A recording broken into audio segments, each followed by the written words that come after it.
Assalamualaikum warahmatullahi wabarakatuh. Pada kesempatan kali ini saya akan membahas tentang bagaimana filsafat ilmu membantu nilai implikasi etis dari teknologi cloning dan rekayasa genetik, serta bagaimana cara mengintegrasikan perspektif agama dalam diskusi ilmiah. Di sebuah universitas terkemuka, para ilmuwan berhasil menciptakan teknologi cloning dan rekayasa genetik yang memberikan penciptaan makhluk dengan karakteristik tertentu. Penemuan ini dianggap sangat bermanfaat dalam bidang kesehatan, pertanian, dan pelestarian spesies langka. Misalnya, teknologi ini dapat membantu mengatasi penyakit genetik, meningkatkan kualitas pangan, dan menyelamatkan hewan yang hampir punah. Namun, penemuan tersebut juga menimbulkan perdebatan moral dan agama. Sebagian pemimpin agama menganggap teknologi ini sebagai bentuk campur tangan manusia terhadap progres penciptaan Tuhan. Mereka khawatir bahwa cloning dan rekayasa genetik dapat mengubah makna kehidupan, merusak nilai kemanusiaan, dan menimbulkan masalah etika di masa depan. Di sisi lain, ada juga tokoh agama yang melihat bahwa teknologi ini dapat menjadi alat yang bermanfaat apabila digunakan secara bijaksana dan bertanggung jawab. Mereka menilai bahwa ilmu pengetahuan adalah anugerah Tuhan yang dapat digunakan untuk membantu kehidupan manusia selama tidak melanggar nilai moral dan kemanusiaan. Dalam situasi seperti ini, filsafat ilmu memiliki peran penting. Filsafat ilmu membantu manusia memahami hakikat ilmu pengetahuan, tujuan pengembangan teknologi, serta dampak yang ditimbulkan bagi kehidupan manusia dan masyarakat.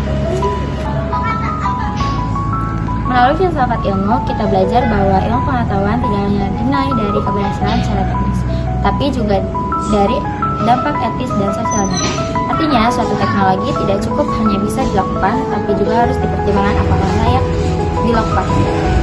Filsafat ilmu juga mengajarkan bahwa perkembangan sains harus disertai tanggung jawab moral.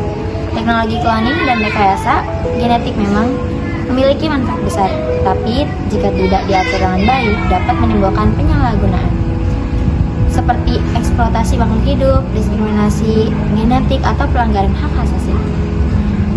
Selain itu, filsafat ilmu membantu menjembatani dialog antara sains dan agama. Sains memberikan penjelasan berdasarkan penelitian dan eksperimen, sedangkan agama memberikan pedoman moral dan nilai kemanusiaan. Keduanya dapat saling melengkapi dalam menghadapi persoalan modern. Untuk mengintegrasikan perspektif agama ke dalam diskusi ilmiah, ada beberapa hal yang dapat dilakukan. Pertama, melibatkan tokoh agama, ahli etika, dan ilmuwan dalam forum diskusi bersama agar tercipta pandangan yang lebih seimbang antara kemajuan teknologi dan nilai moral. Kedua, memasukkan kajian etika dan filsafat ilmu dalam pendidikan sains agar para ilmuwan tidak hanya fokus pada aspek teknis, tetapi juga memahami dampak sosial dan moral dari penelitian mereka. Ketiga, membuat regulasi atau aturan yang jelas mengenai penggunaan teknologi cloning dan rekayasa genetik agar tidak disalahgunakan dan tetap menghormati nilai kemanusiaan. Keempat, membangun sikap saling menghargai antara kalangan ilmuwan dan pemuka agama. Perbedaan pandangan seharusnya menjadi ruang dialog, bukan sumber konflik. Kesimpulannya, filsafat ilmu dapat membantu manusia menilai bahwa perkembangan teknologi harus disertai pertimbangan etis, moral, dan kemanusiaan. Sains dan agama tidak harus dipertimbangkan, tapi dapat bekerja sama untuk memastikan bahwa kemajuan ilmu pengetahuan benar-benar membawa manfaat bagi kehidupan manusia. Sekian penjelasan dari saya.